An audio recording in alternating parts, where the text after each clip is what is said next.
This is the U.S. Report with James Morrow.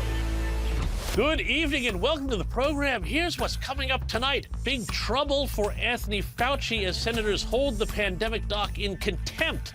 But are we any closer to getting justice for COVID? Plus, forget the war on Christmas. Now some on the radical left have declared war on Thanksgiving. And guess what? Russia, Russia, Russia. It's the conspiracy theory that just won't die. But first, last week, if you'll recall, we had a big chat here on the program about the Michigan Senate primary race, where two Democrats were squaring off over the right to represent their party in the contest for one of the state's two critical Senate seats in November. Well, ding, ding, ding, we have a winner. Abdul Rahman El Sayed, doctor turned far-left mayor of the heavily Muslim enclave of Dearborn. Now, El Sayed has won the primary, and he is an interesting character, to say the least. He rejects the socialist label, but he still wants universal health care. Okay. He has made a big song and dance about rejecting corporate money, which is the standard cry of lefties who don't attract corporate money anyway. But according to one report, he took over $100,000 from people linked to a Hamas-associated organization. And while he claims to want to represent all citizens of Michigan, well, when pressed, he seems to have some pretty interesting ideas. Here he is lashing out at another politician way back in 2018 when he was accused of having ties to the Muslim Brotherhood. This kind of racism in the context, right, that they are running to represent a state that has the highest per capita number of Muslim Americans in the country. Now, you might not hate Muslims, but I'll tell you, Muslims definitely hate you. Ooh, wow. Well, that's very tolerant, isn't it? And here he was, after a terrorist rammed his car into a Jewish daycare and synagogue in Michigan last year, seemingly, if not justifying the attack, well, at least saying, hey, he understands.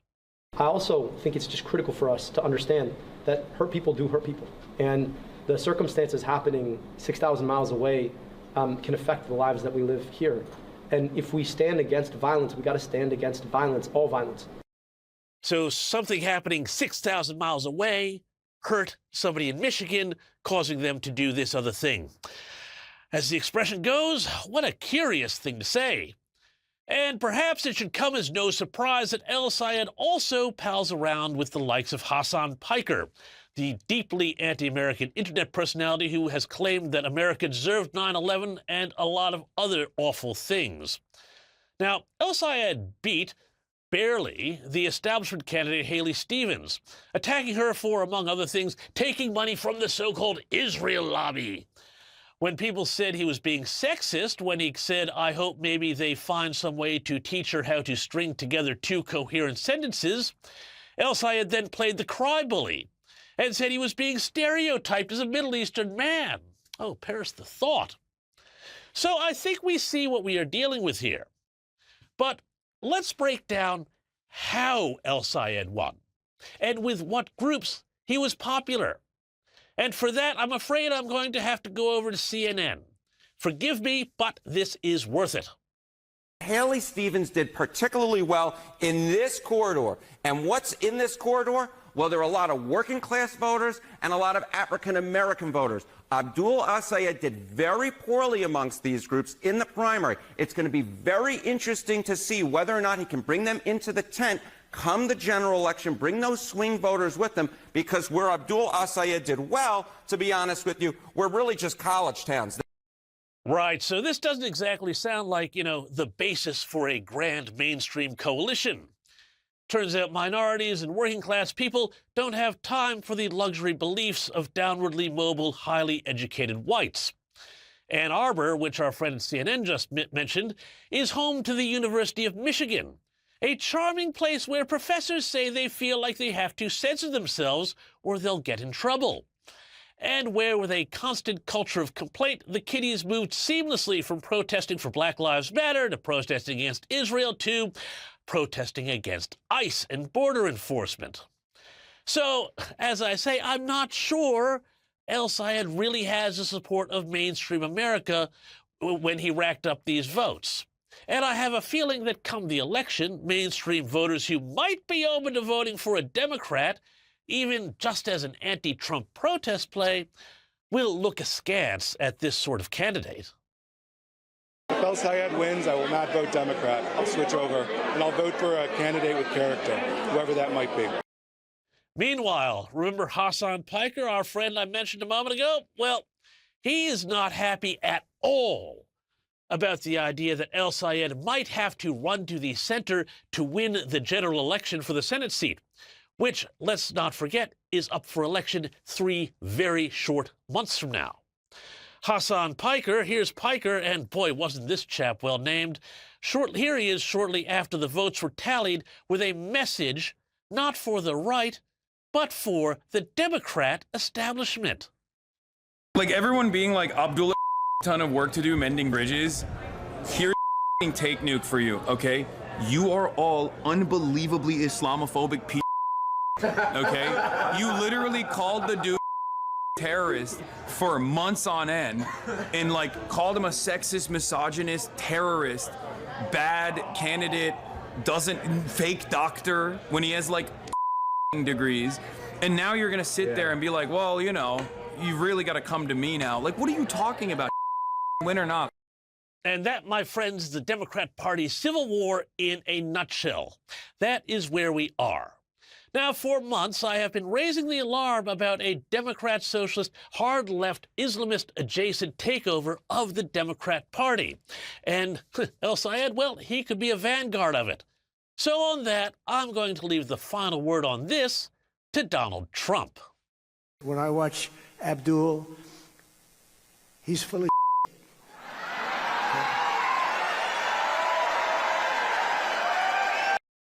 And you know what? You can't say fairer than that. Okay, let's get straight into it with my first guest this evening, former White House Chief of Staff to Donald Trump, Mick Mulvaney. Mick, I was just having a big chat about this Abdul Rahman El Sayed character. What do you make of him? He seems like a real charmer. Yeah, he's going to lose. He took a lot of people by surprise. By the way, the race was much closer than we expected, and that raises some really interesting issues, James, about the reliability of polling in this country right now. Some of the early polling, actually late polling, had El Sayed winning by someplace between 10 and 15 points. And ended up winning by less than 1%. But the general consensus is that he is a dark underdog for the general election in November against the Republican Mike Rogers. Michigan is not a liberal progressive state. It is a fairly centrist state. And I think everybody be really, really surprised if Michigan decided they were going to elect a socialist to the Senate. Yeah, I mean, as I pointed out just before, you know, most of the votes came from certain areas of the state, you know, heavily concentrated around Dearborn, heavily concentrated around the University of Michigan in Ann Arbor, which is a big hotbed of that radical leftist politics. But I'm curious about where the momentum lies for the Democrat Party, you know, more in general with this whole movement. And there was a fascinating piece of The New Yorker that just dropped about this race. The author, a guy named J. Caspian Kang, he's identified a new demographic which he calls the Subaru socialists. And he says this group are well-educated but have an inability to imagine a middle-class life for themselves. Despite being technically middle class, they don't feel any stability or hope for upward mobility. He says this is the group that's driving the support for all of these DSA candidates. Does this ring true to you that this is where this is coming from, not from the traditional working class base of the Democrats? Yeah, I think it's fair. Aside from the part about a Subaru, as somebody who's owned 7 of them, I'm a little offended by that. But no, generally speaking, if you look at the Zorhan Mamdani crowd, if you look at the El Sayed crowd, it's young, single, white women, well-educated. I know anytime you talk about generalities like that and paint with a broad brush, you're going to oversimplify things. But that is where a large part of this base is. It is not blue-collar workers who feel like they need socialism to help them compete against the capitalists. That's not what this is. This is a sort of a disaffected, large swath of the population right now that I guess I guess they didn't study in school. They don't remember the history of what socialism stands for, but that well-educated background might be a lot of things in women and gender studies and not history. But that seems to be where this the base of the Democrat Socialists of America are. So where does this change the calculus for 2028 in general? I mean, it feels like there's a lot of momentum within the party, not necessarily outside, because as you say, and I agree with you, the Republicans are going to keep Michigan there. That's not going to go to El Sayed. But does this mean that, somebody like AOC might be looking more and more likely a chance of the nominee in 28 if there's all of this momentum within the party? There is. Keep in mind, that's why it's so important. And I think you and I talked about this a couple of weeks back. It was a minor story, certainly in the United States. I'm not even sure it made it anywhere overseas except on this program, because you guys do. I'm not just saying that because I like you. You guys do really, really good work. This is the part of the significance of the Democrat Party changing the state's order for the primary season in 2028. What does that mean? It's not going to be Iowa and New Hampshire. It's going to be South Carolina's going first. And South Carolina is still a fairly conservative state, even within the Democrat Party. There's not a big Democrat socialist movement here in the South. It's mostly the large northern states with these large metropolitan areas. So yes is the answer to your question. We will be looking to AOC, the Bernie Sanders wing of the party, to see who they sort of push during the primaries. But the geography and the batting order for those primary states is going to have a big impact on who the Democrat nominee ends up being. Yeah, no, I think that's a very good point there, because we are seeing a lot of these sorts of candidates all over the place. I'm also fascinated by Francesca Hong. She's a former Wisconsin. Yeah, you're already laughing at this one. She's a former Wisconsin state representative. Now, she wants to be the next governor of Wisconsin. She's complained about having proximity to whiteness, which seems like a disqualifier if you want to be the governor of Wisconsin. But anyway, she's been asked if she wants to abolish the police. She's refused to rule that out. Have a look at this. Do you still long-term want to abolish police, but ultimately? I believe that we have to be serious about public safety, and I'm going to be a governor that is more serious than anyone else in making sure that we are building systems of care. And she's even been called out for wanting to cancel Thanksgiving. Have a look at this. One thing that they brought up as well was a post from you in 2021 where you said Americans should cancel Thanksgiving, should have done this in 1621. The post has been deleted. Republicans have been highlighting it. Do you still believe that Thanksgiving should be canceled?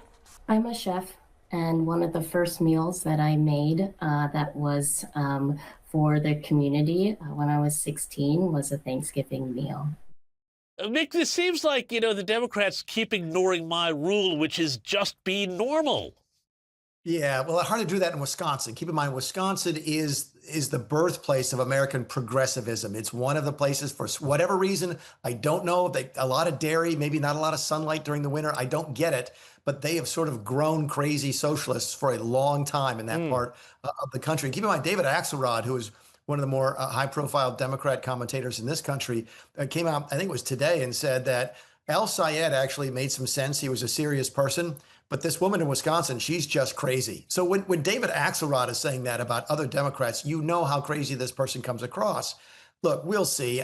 Anything can happen in this day and age. The Democrats are going through their version of their Tea Party, their version of their MAGA conversion, sort of the trying to figure out what the party is going to be for the next 20 years. It's going to be fascinating to watch.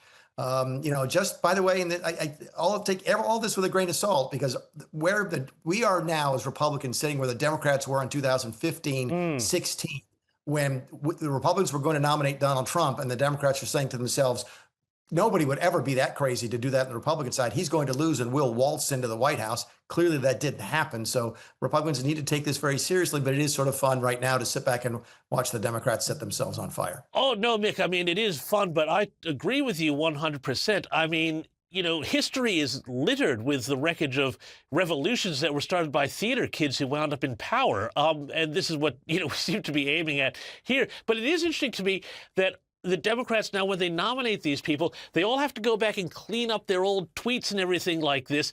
And it tells me that, this thing started as kind of a joke, but, they moved the Overton window so far to the left now on some of this stuff that they've now got a real problem. They do, and it's going to make it easy for Republicans to run against them.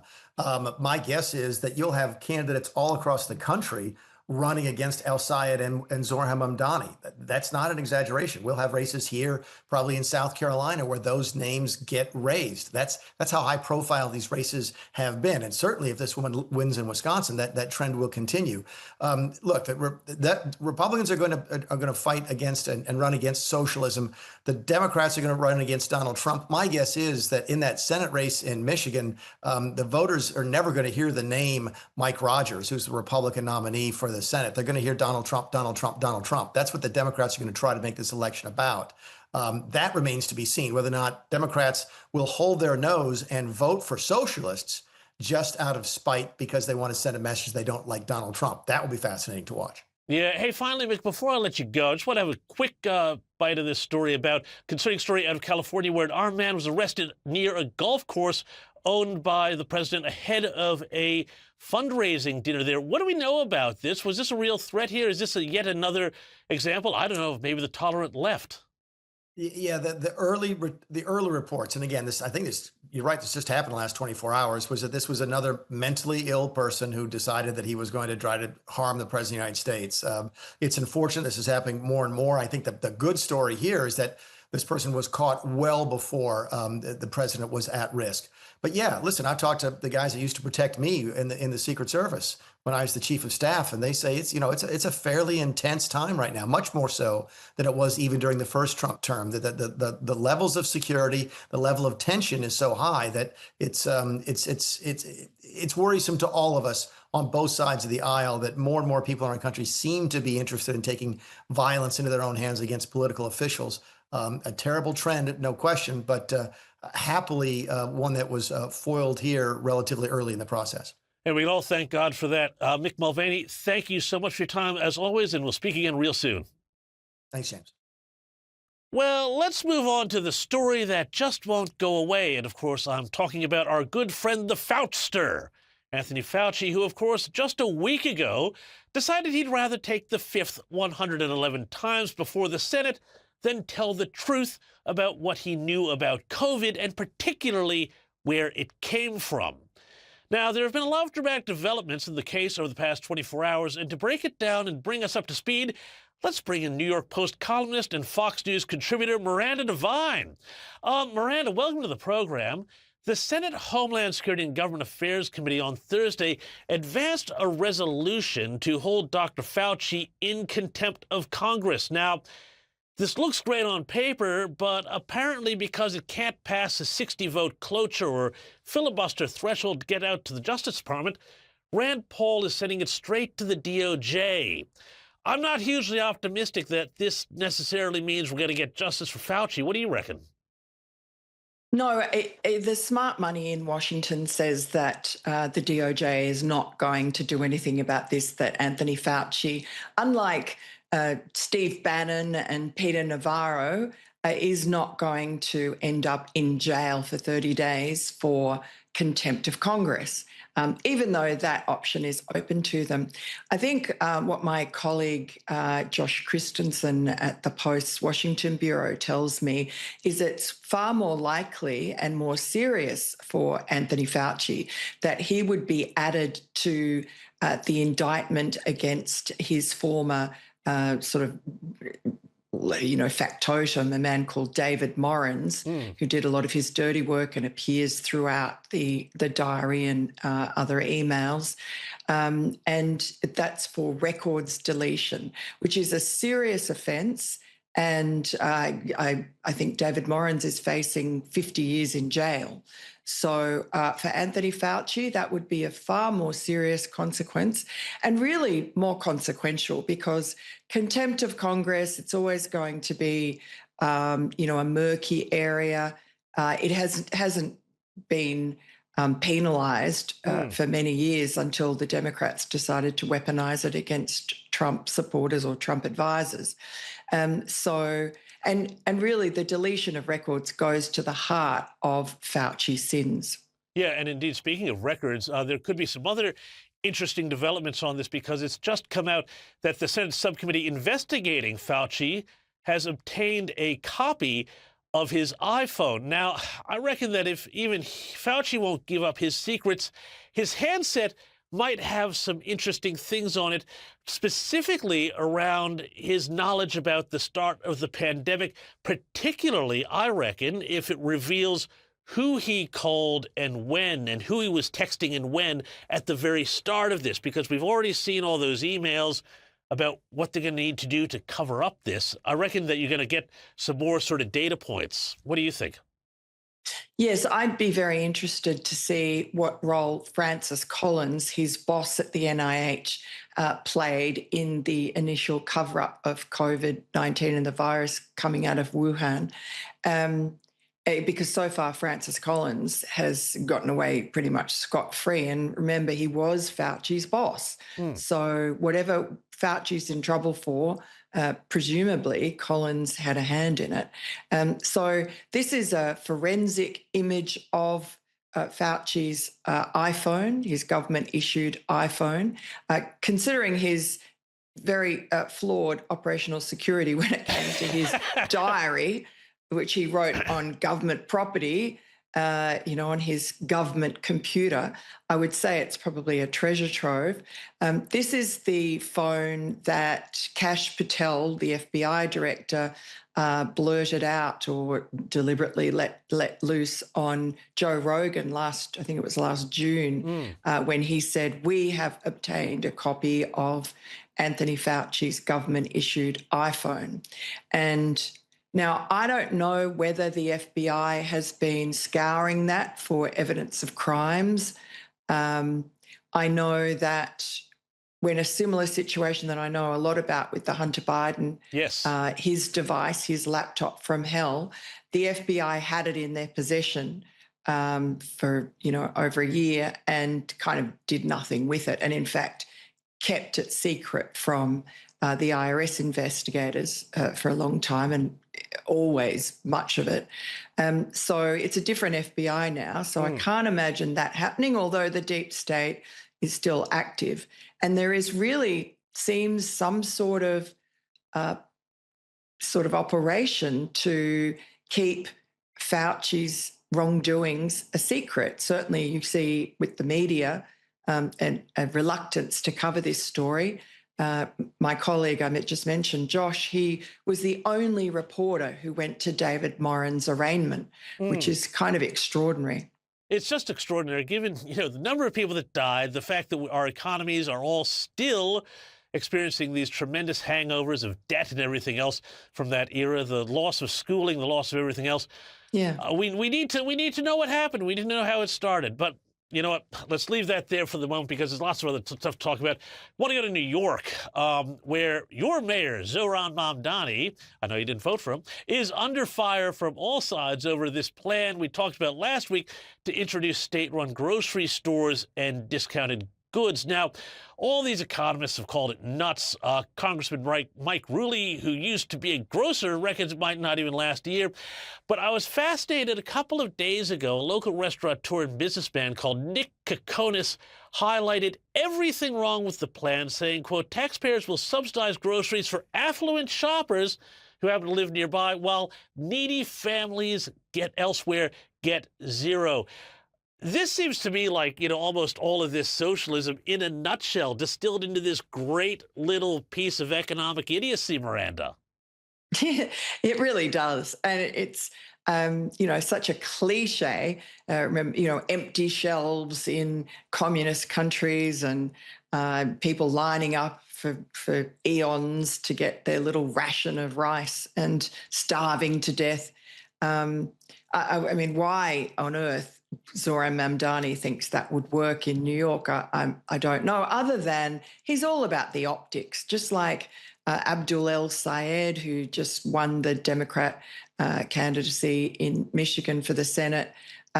They're all about making glib promises and looking shiny and making great videos and being semi-articulate, or actually not semi, they are very articulate. And they just are assuming that their followers. People are not going to want to bother themselves with the boring detail. It is boring, and people's attention span is so low now. And, when you're trying to fix problems like, say, the healthcare system, there's not a magic wand that you can wave, or people's affordability issues. It's sort of lots of little bits and pieces that over time act together to make the economy work and all boats rise. But it's not as exciting as saying a grocery store. And what already people are talking about is that local grocers, private grocers, will go to that grocery store because everything's going to be 15% off and just buy the stuff and then sell it with their regular margins and make a fortune. So, and the way to stop that, Mamdani and his people are saying was, well, they're going to have ID. They won't allow ID for voting, but ID to go and buy an apple at the grocery shop. Oh, well, they're going to be denying black people clearly the right to, buy a bag of potato chips and a Coke, and women who haven't changed their name on their driver's license after getting married. Hey, quickly, though, you mentioned El Sayed. I've spoken about this earlier in the program. Between Mamdani and El Sayed, the Democrats are getting pulled into this crazy lefty sort of area that's a combination of kind of Muslim Brotherhood Islamism on the one hand, the Free Gaza stuff, and this bonkers economics. Is this really the future of the Democrats, Miranda? Oh, yes, you better believe it. The Green-Red Alliance, the Islamo-Marxist takeover of the Democratic Party. And honestly, I just interviewed Eric Metaxas, and he has a new book out called Revolution. And it's not just about, it is the history of the American Revolution, but so many echoes with today's Marxist revolutionaries.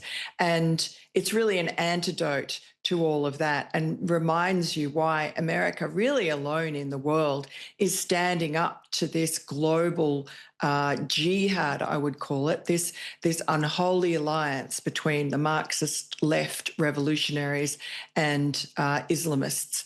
And they're strange bedfellows, to say the least, considering that, all the trans and LGBT and identity politics nonsense and sexual liberation that has defined the Marxist left, certainly in America, for so long, is just anathema to the Islamists. El Sayed didn't even have alcohol at his election night party, which a lot of journalists were a bit miffed by when they realised when they went up to the bar after deadline and all they could get were Kool-Aid mocktails. So, that's just the start of it. So, obviously, we all know it's going to end in tears, but not before a lot of damage is done by those two powerful forces coming together. Just shocking. But, I heard it was also a cash bar even for the mocktails, which is talking about adding insult to injury. Brandon Devine, we're going to have to leave it there, but thank you so much. Always love chatting to you. Now, we're going to take a short break, but, speaking of Mamdani and his woke left politics and how they don't survive contact with reality, let's see what happened when Zoran tried to take the stage at a festival in the New York City borough of Staten Island, and the local patriots treated him with all the respect he deserved. Ladies and gentlemen, are you ready for some more dancing? Oh, no, we're not. No, we're not. We're getting awards. Somebody's getting an award. You want to see who's getting an award? Come on, guys. I want some energy here. Gosh, I'm getting a bit homesick watching that. But anyway, as I say, what a bunch of patriots. Now, don't go away, because when we come back, Greg Swenson on the latest weird conspiracy to take down Trump and how they tried to hide it. After the break.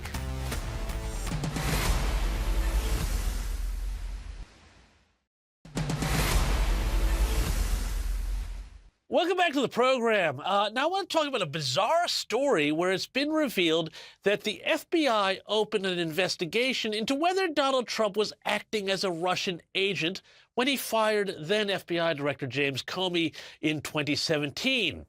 Now, here's where it gets weird. The probe, which was called Oxford, spelled O-X-F-E-R-D, and the word comma with a 0 instead of an O, grew out of Crossfire Hurricane, which, of course, we all know is the Bureau's probe into whether or not Trump's 2016 campaign was colluding with the Kremlin to get him elected. Now, let's bring in Greg Swenson. He's the chair of Republicans Overseas UK. And Greg, I thought this was a fascinating story because not so much about the Russia collusion stuff, but the way in which they named this operation, deliberately misspelling, it seems, the name of the operation, Oxford, it seems like this was a way to get around investigations that they knew might eventually come up into just what they were doing in terms of spying on the president and his campaign.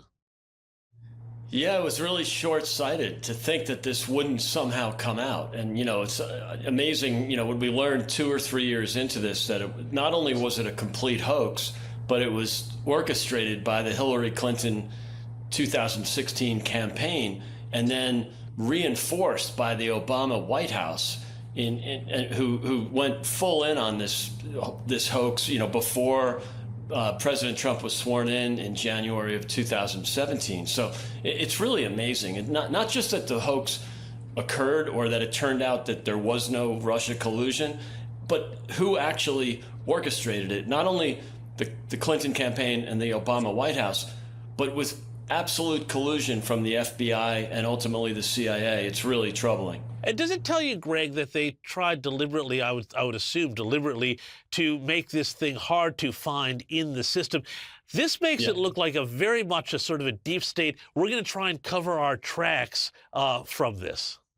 Yeah, it's amazing. I mean, that's how, I mean, I would think at first it sounds paranoid, but they were very, you know, they were right to be paranoid. I mean, it's so outrageous that the deep state was so fascinated with the idea that they had the power to stop President Trump from either being elected or to try to do their best to ruin his administration.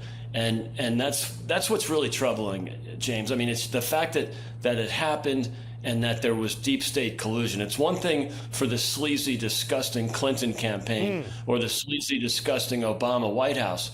But when you realize that the swamp was very much enrolled in this, and we saw it again with the Hunter Biden laptop hoax. We saw it with the Charlottesville hoax. So, you know, we've seen this sort of deep state operating, and that's why I would argue that you really needed a massive clean out of the deep state. It's not finished yet, but at least there's progress. Yeah, well, there's progress, but not a lot of time left to go. But there has been an important development here, which has just broken a few hours ago, on the Trump administration's fight to protect America's borders. Now, we all know he lost the birthright citizenship case, but the White House has just dropped an executive order prohibiting birth tourism, and that's where pregnant women, and by the way, Greg, note I didn't say pregnant people, I said pregnant women, travel to the U.S. to have their babies, and then the babies are granted American citizenship, and then they can sponsor the parents. This has long been abused. I think it's a great move, but how is this going to work? Well, the president will use every lever that he has, and sometimes they work and sometimes they don't. But he's doing the right thing for America and the American people, and especially in this birthright thing. I mean, the law was put in place after the Civil War. It had nothing to do with, tourism. Obviously, the Chinese are exploiting this. They're flying their birthing persons over from China and then dropping them in. They get, the child has citizenship, so they're the future spies for the CCP. I hope the CCP is not around in 18 years when these kids can become proper spies. I hope that's not a conversation, but for now, that's the real issue. It's one thing when someone drops into the U.S. because they want to have some sort of benefits later. Okay, that's something that shouldn't happen, but let's fix it. But it's really the CCP and the infiltration of the country by the future spies of China. And it's probably been going on for a long time. Good for President Trump for bringing it up. Yeah, no, look, I agree 100% with that. Hey, over to Massachusetts, though, this whole fight about protecting America's borders, it keeps going on here. And, it's like a whack-a-mole game here.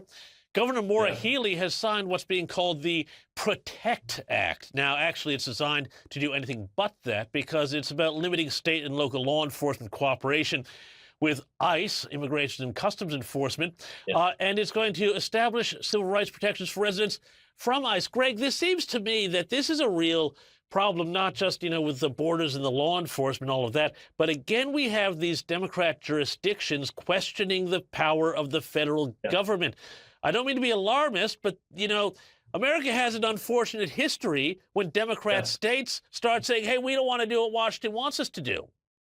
Yeah, no, it's what really started the Civil War, of course, but it happened again in the 60s when the Southern Democrats refused to acknowledge the Civil Rights Act and the right of minorities to vote. And so, there were moments where Presidents Eisenhower and Kennedy had to send National Guard troops or U.S. Army troops to the Southern Democrat states to enforce federal law. And that's how just absolutely psycho these people are. And that's happening in New England right now, in Massachusetts. It's really troubling. And look, it's not going to work. It's especially not going to work for the law enforcement agents, like people that are working in ICE. It's going to make their job more difficult. Ultimately, we'll find the illegal migrants, we will deport them, but the ICE agents will be put at a much greater risk because there's no cooperation from local law enforcement. It's really bordering on seditious, and I think, they should be ashamed of themselves, but I can assure you, James, they won't be. Yeah, no, that's fair enough. Hey, finally, before I let you go here, the Trump administration, apparently they've been forced to pay back $100 billion US dollars.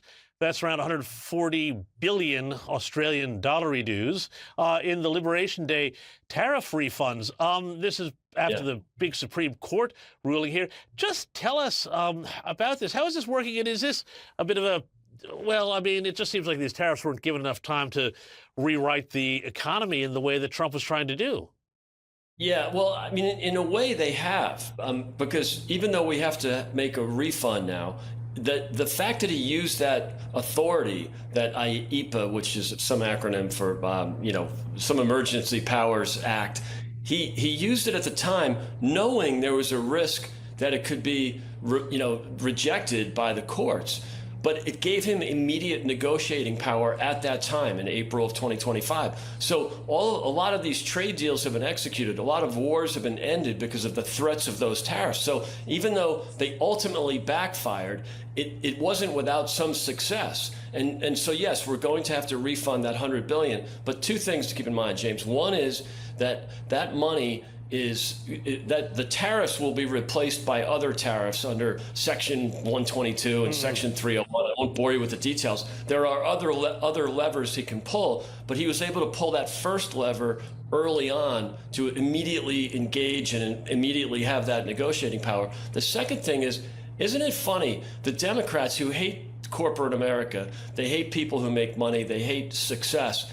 Now we have $100 billion going back to the corporations, most of which are Americans, some of which are Japanese and other international corporations. But instead of being in the Treasury, there to reduce the deficit and look after people that are on Social Security or Medicare or Medicaid, instead of actually being in the government coffers, it's going back to the corporates. Now, I can make an argument on both sides of that, but isn't it funny, the Democrats who absolutely hate the corporations are thrilled that the money is leaving the Treasury where we could have reduced the deficit and going back to the big greedy corporations. It's really ironic that they're so behind this. Absolutely right, Greg. Thank you so much for walking us through all of that. It's great to hear that explanation. Greg Swenson, thank you so much for your time. Now stick around because we've got lots more U.S. Report coming up. But first, how about a bit of the old wit and wisdom of Louisiana Senator John Kennedy? Here he is talking about meetings. And you know what? I think we've all felt a bit like this from time to time. I'm prepared to stay here as long as it would take. I've been to a squillion meetings to talk about this stuff that could have been an email. I'd rather have a back alley colonoscopy than go to another meeting. It is time to vote. Ooh, there's an image for you. Anyway, why don't you take a second to walk that off, but come right back because the Democrats just can't get enough of giving money to illegals. We'll find out what that's all about after the break.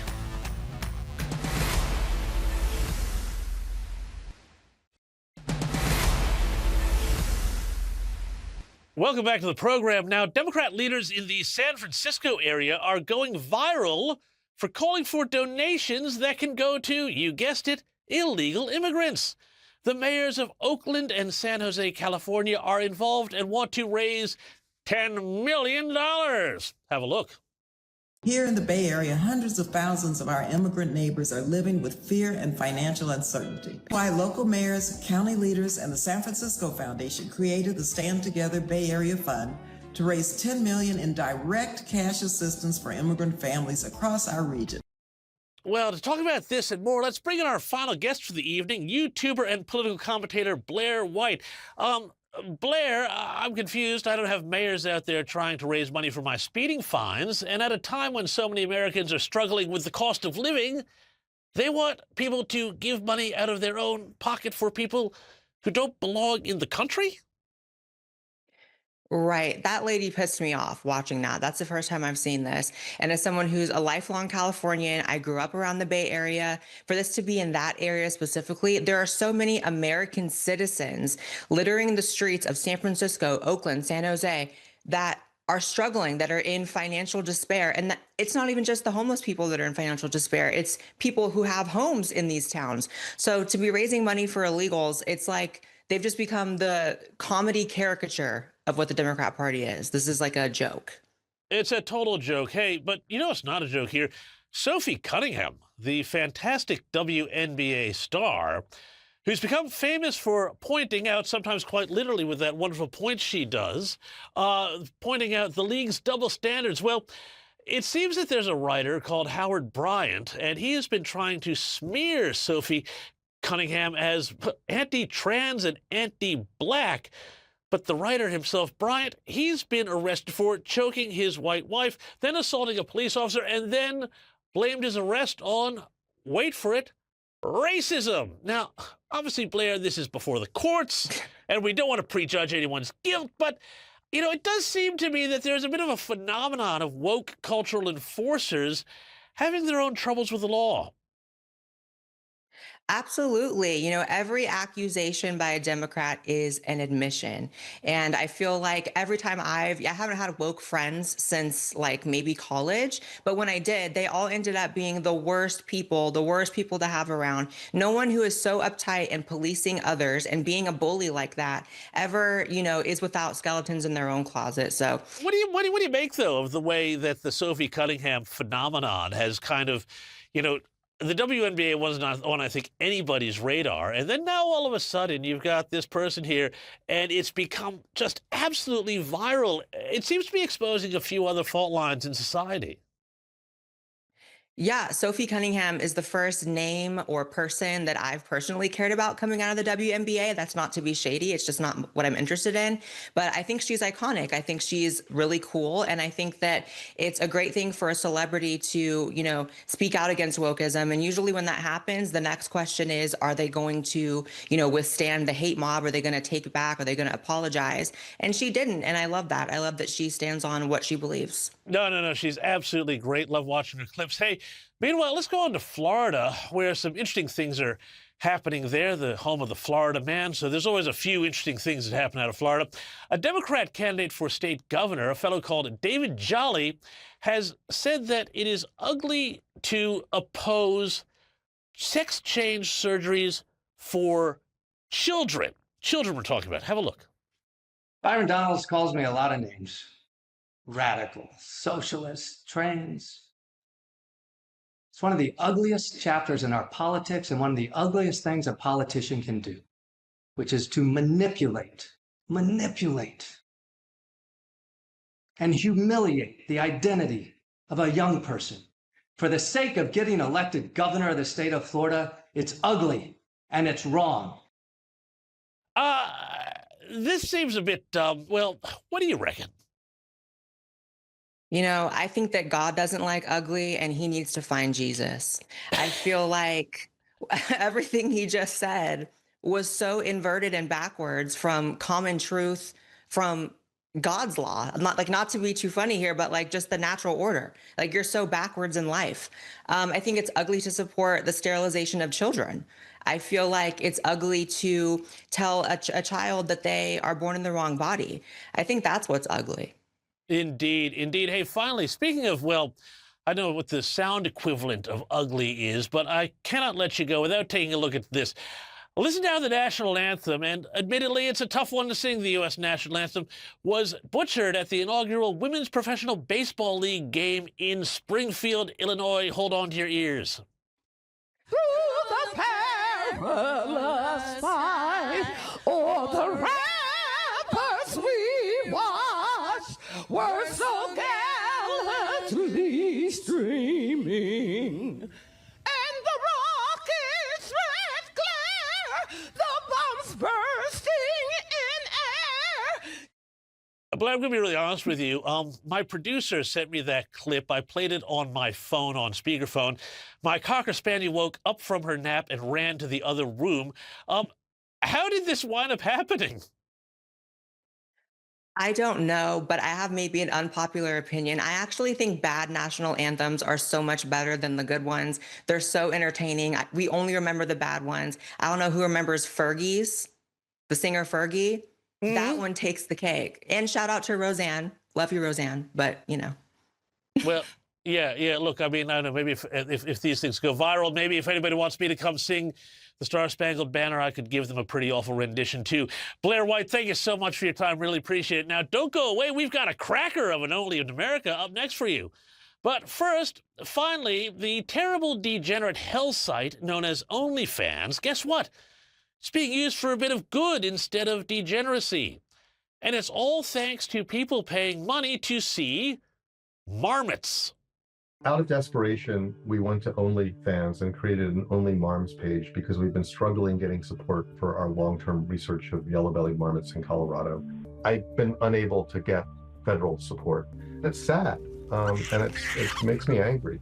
OnlyFans and our Only Marms account probably isn't going to save our project with underfunding, but we're raising a lot of awareness, and people are coming up with other novel ways to help support us.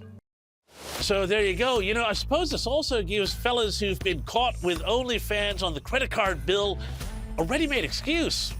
No, babe, I was just trying to save the marmots. Oh, you're so sweet. Stick around, because Only in America is after the break.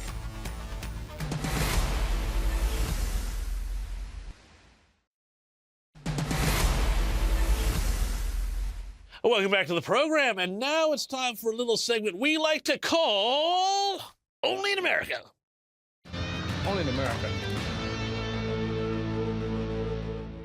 Yeah, that's right. You may have caught on that this had a little Jerry Seinfeld theme, and it turns out some genius out there has used AI to reimagine what a Seinfeld episode would look like in today's New York of Palestine protests and Mayor Mamdani.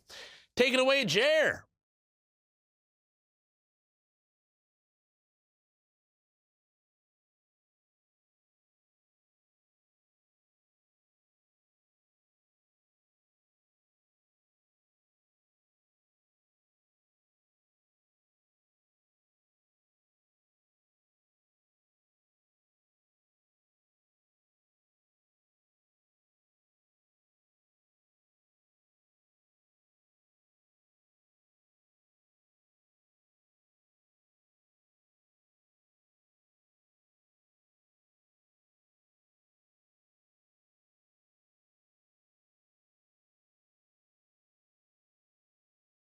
Ah, that wacky Kramer. Well, that's all the time we have for this week. See you next time, Sunday morning, bright and early for Outsiders. Bye-bye.